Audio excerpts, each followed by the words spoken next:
ओम तां महावह जातवेदो लक्ष्मीर्मनपगामिनी यस्यां हिरण्यं प्रभूतं गावो दास्योश्वान् विन्देयं पुरुषानहं महादेव्यै च विद्महे विष्णुपत्न्यै च धीमहि तन्नो लक्ष्मीः प्रचोदयात्।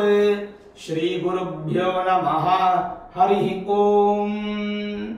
ಆತ್ಮೀಯ ಪ್ರಿಯ ಪ್ರೇಕ್ಷಕ ಮಿತ್ರರೇ, ನಿಮ್ಮೆಲ್ಲರ ಜೀವನ ಸುಖಕರ, ಸಮೃದ್ಧಿಕರ, ಆನಂದಕರವಾಗಿರಲಿ ಅಂತ ನನ್ನ ಆರಾಧ್ಯ ದೇವಿ ಹೊರನಾಡು ಅನ್ನಪೂರ್ಣೇಶ್ವರಿಯ ಪಾದಗಳಿಗೆ ನಮಸ್ಕರಿಸ್ತಾ, ಪ್ರಿಯ ಪ್ರೇಕ್ಷಕ ಮಿತ್ರರೇ, ದೀಪಾವಳಿ ಹಬ್ಬ ನಾಡಿನ ಸಮಸ್ತ ವೀಕ್ಷಕರಿಗೂ ದೀಪಾವಳಿ ಹಬ್ಬದ ಹಾರ್ದಿಕ ಶುಭಾಶಯಗಳು. ಈ ದೀಪಾವಳಿ ನಿಮ್ಮ ಜೀವನದ ಕತ್ತಲೆಗಳನ್ನು ದೂರ ಮಾಡಿ ಬೆಳಕಿನ ಒಂದು ದಾರಿಯನ್ನ ಸಂತೃಪ್ತಿಯಾಗಿ ತೋರಿಸಲಿ ಅಂತ ಆ ಭಗವಂತನಲ್ಲಿ ಪ್ರಾರ್ಥನೆ ಮಾಡ್ತಾ, ದೀಪಾವಳಿ ಹಬ್ಬ ಒಟ್ಟು 5 ದಿನಗಳ ಆಚರಣೆ. ನಮಗೆಲ್ಲ ಗೊತ್ತಿರುತ್ತೆ ಏನು ದೀಪಾವಳಿ ಹಬ್ಬ ಅಂದ್ರೆ ದೀಪ ಹಚ್ಚೋದು, ಹೊಸ ಬಟ್ಟೆ ಹಾಕೊಳ್ಳೋದು, ಪಟಾಕಿ ಹೊಡೆಯೋದು, ಇಷ್ಟು ಮಾತ್ರ ನಮಗೆ ಗೊತ್ತಿರುತ್ತೆ. ಬಿಟ್ರೆ ದೀಪಾವಳಿ ಹಬ್ಬದ ಕ್ರಮ ನಮಗೆ ಗೊತ್ತಿರೋದಿಲ್ಲ. 5 ದಿನಗಳ ಹಬ್ಬ ಏನೇನು? ಮೊದಲನೇದು ಧನತ್ರಯೋದಶಿ, ಎರಡನೇದು ನರಕ ಚತುರ್ದಶಿ, ಮೂರನೇದು ದೀಪಾವಳಿ ಹಬ್ಬ ಕೇದಾರೇಶ್ವರ ವ್ರತ, ನಾಲ್ಕನೇದು ಬಲಿಪಾಡ್ಯಮಿ, ಐದನೇದು ಯಮದ್ವಿತೀಯ ಅಂತ 5 ದಿನಗಳ ಹಬ್ಬ. ಈ ಹಬ್ಬದಲ್ಲಿ ಈ ವರ್ಷ ಅಂತೂ ಸಿಕ್ಕಾಪಟ್ಟೆ ಕನ್ಫ್ಯೂಷನ್. ದೀಪಾವಳಿ 19, 20, 21 ಈ ಪ್ರಮಾಣದ ಕನ್ಫ್ಯೂಷನ್ಸ್ ಅನ್ನ ನಾವು ಕಾಣ್ತಾ ಇದ್ದೀವಿ. ನಾನು ನಿಮಗೆ ಬಹಳ ಸ್ಪಷ್ಟತೆಯನ್ನು ಕೊಟ್ಟು ಬಿಡ್ತೀನಿ. ದೀಪಾವಳಿ ಹಬ್ಬವನ್ನ ನಾವು ಅಮಾವಾಸ್ಯೆ ಇದ್ದಾಗ ಆಚರಣೆ ಮಾಡಬೇಕು. ಅಮಾವಾಸ್ಯೆಯಲ್ಲೇ ನಾವು ಕೇದಾರ ಗೌರಿ ಅಥವಾ ಕೇದಾರೇಶ್ವರ ವ್ರತವನ್ನ ಮಾಡುವಂಥದ್ದು.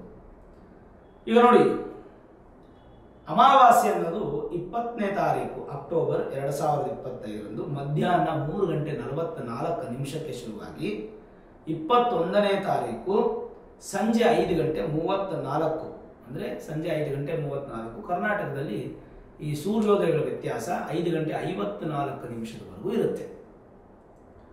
ಈಗ ಬೆಂಗಳೂರಲ್ಲಿ ಸೂರ್ಯೋದಯ ಆಗುವಂತ ಸಮಯಕ್ಕೂ ನಿಮಗೆ ಬೀದರಲ್ಲಿ ಸೂರ್ಯೋದಯ ಆಗೋ ಸಮಯಕ್ಕೂ ಹಲವಾರು ನಿಮಿಷಗಳ ವ್ಯತ್ಯಾಸ ಬರುತ್ತೆ. ಹಾಗಾಗಿ ಈ ಒಂದು ವ್ಯತ್ಯಾಸಗಳಲ್ಲಿ ನಾವು ಕಾಣ್ಕೊಳ್ಬೇಕಾಗಿರ್ತಕ್ಕಂಥ ವಿಚಾರ ಏನಪ್ಪಾ ಅಂತಂದ್ರೆ, ಮುಖ್ಯವಾಗಿ ಮೊದಲನೆಯದು ಏನು, ದೀಪಾವಳಿ ಹಬ್ಬ ಯಾವಾಗ? 19ನೇ ತಾರೀಕು ಭಾನುವಾರ ಹಾಗೂ 20ನೇ ತಾರೀಕು ಸೋಮವಾರ 2 ದಿನಾನು ಧನಲಕ್ಷ್ಮಿ ಪೂಜೆಯನ್ನ ಮಾಡಬಹುದು.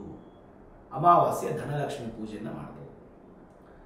ಆಕ್ಚುಲ್ ಆಗಿ ಶಾಸ್ತ್ರ ಹೇಳುವಂಥದ್ದು ಧನತ್ರಯೋದಶಿ ಅಂತ ಬರುತ್ತಲ್ಲ, ಧನತ್ರಯೋದಶಿ ದಿನನೇ ಧನ್ತೇರಾಸ್ ಅಂತ ಕರಿತೀವಿ ನಾವು. ನಾರ್ತ್ ಇಂಡಿಯಾ ಕಡೆ ಧನ್ತೇರಾಸ್ ಅಂತ ಕರಿತೀವಿ. ಅವತ್ತಿನ ದಿನನೇ ಲಕ್ಷ್ಮೀ ಪೂಜೆ ಮಾಡಬೇಕು ಅಂತ. ವಾಡಿಕೆಯಲ್ಲಿ ಸೌತ್ ಇಂಡಿಯಾ ಕಡೆ ಅಮಾವಾಸ್ಯೆ ದಿನನೇ ಲಕ್ಷ್ಮೀ ಪೂಜೆ ಮಾಡಬೇಕು ಅಂತ ಬಂದ್ಬಿಟ್ಟಿದೆ ಅಷ್ಟೇ.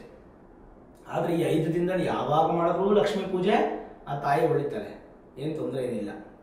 ನೋಡಿ, ಈಗ ನಮಗೆ 19ನೇ ತಾರೀಕು ಧನತ್ರಯೋದಶಿ, ಮೊದಲನೇ ಹಬ್ಬ, ನೀರು ತುಂಬುವ ಹಬ್ಬ ಅಂತ. ಹಿಂದಿನ ಕಾಲದಲ್ಲಿ ಯಾವುದು ಟ್ಯಾಂಕ್ಗಳು ಅಥವಾ ಬೋರು ಅದೆಲ್ಲ ಏನಿರಲಿಲ್ಲ. ನದಿ, ಕೆರೆ, ಕುಂಟೆ, ಕಾಲುವೆ ಈ ರೀತಿಯಾಗಿರ್ತಾ ಇತ್ತು. ಅಲ್ಲಿಂದ ನೀರನ್ನು ತಗೊಂಡ್ಬಂದು 5 ದಿನಕ್ಕೆ ಬೇಕಾದಂತಹ ನೀರನ್ನ ನಾವು ತುಂಬ್ಕೋತಾ ಇದ್ವಿ. ಅದಕ್ಕೆ ನೀರು ತುಂಬುವ ಹಬ್ಬ. ಅವತ್ತಿನ ದಿನ ನಾವು ಸಂಪಿಗೆ ಪೂಜೆ ಮಾಡುವಂಥದ್ದು, ಬೋರ್ಗೆ ಪೂಜೆ ಮಾಡುವಂಥದ್ದು, ಮನೆಯಲ್ಲಿ ಒಂದು ತಾಮ್ರದ ಬಿಂದಿಗೆ, ಆ ಬಿಂದಿಗೆಯಲ್ಲಿ ನೀರು ತುಂಬಿಟ್ಟು ಗಂಗಾ ಪೂಜೆಯನ್ನು ಮಾಡುವಂಥದ್ದು ಅವತ್ತಿನ ದಿನ ನಮಗೆ ಪದ್ಧತಿ. ನೀರು ತುಂಬುವ ಹಬ್ಬ 19ನೇ ತಾರೀಕು, ಅವತ್ತು ಧನತ್ರಯೋದಶಿ. ಇನ್ನು ಚತುರ್ದಶಿ, ನರಕ ಚತುರ್ದಶಿ ಅನ್ನುವಂಥದ್ದು ನಮಗೆ 20ನೇ ತಾರೀಕು ಬರುತ್ತೆ. 20ನೇ ತಾರೀಕು ನರಕ ಚತುರ್ದಶಿ. ಅವತ್ತಿನ ದಿನ ನಾವು ವಿಶೇಷವಾಗಿ ಒಂದು ರಾಕ್ಷಸನ ಸಂಹಾರ ಆದಂಥ ದಿನ. ಅವತ್ತು ನರಕ ಚತುರ್ದಶಿ, ರಾಕ್ಷಸನ ಸಂಹಾರ ಆದಂಥ ದಿನ. ಅದನ್ನು ಆಚರಣೆ ಮಾಡಿಕೊಳ್ಳೋದಕ್ಕೆ, ರಾಕ್ಷಸ ಸಂಹಾರ ಆಗಿದೆ ಇವಾಗ ನಮಗೆ ಸಂಜೆ ರಾತ್ರಿ ಹೊತ್ತು ಸೂರ್ಯಾಸ್ತ ಆದ ನಂತರ ರಾಕ್ಷಸನ ಸಂಹಾರ ಆಗುತ್ತೆ. ಹಾಗಾಗಿ ಆ ರಾತ್ರಿಯೇ ಮಿನಿ ದೀಪಾವಳಿ ಅಂತ, ಚುಟ್ಟಿ ದೀಪಾವಳಿ ಅಂತ, ಅಂದ್ರೆ ಚಿಕ್ಕ ದೀಪಾವಳಿ ಅಂತ.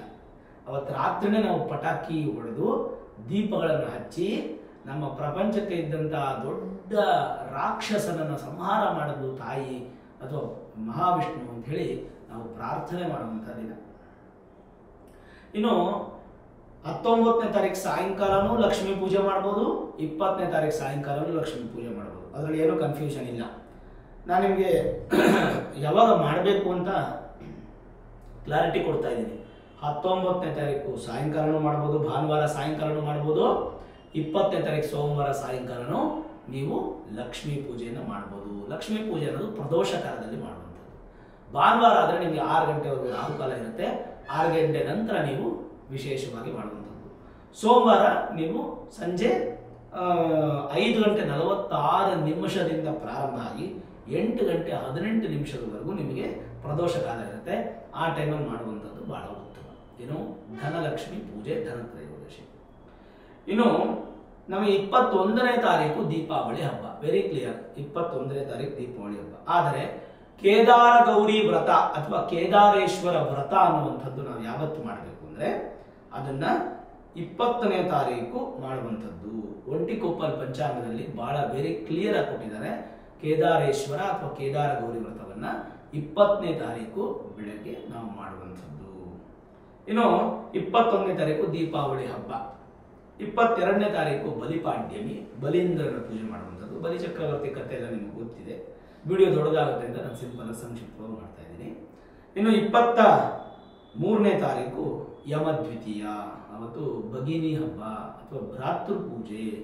ಅಣ್ಣ ತಮ್ಮಂದರಿಗೆ ಒಳ್ಳೆ ಶ್ರೇಯಸ್ ಅಭಿವೃದ್ಧಿ ಆಗಲಿ, ಅವತ್ತು ಯಮನಿಂದ ಕಂಟಕ ಬರದಿರಲಿ ಅಂತ ತಂಗಿ ಅಥವಾ ಅಕ್ಕ ಒಂದು ಪೂಜೆ ಮಾಡಿ ವಿಶೇಷವಾಗಿ ಪ್ರಾರ್ಥನೆ ಮಾಡುವಂಥ ದಿನ ಯಾವುದು ಯಮದ್ವಿತೀಯ. ಇದು 5 ದಿನಗಳ ಹಬ್ಬ.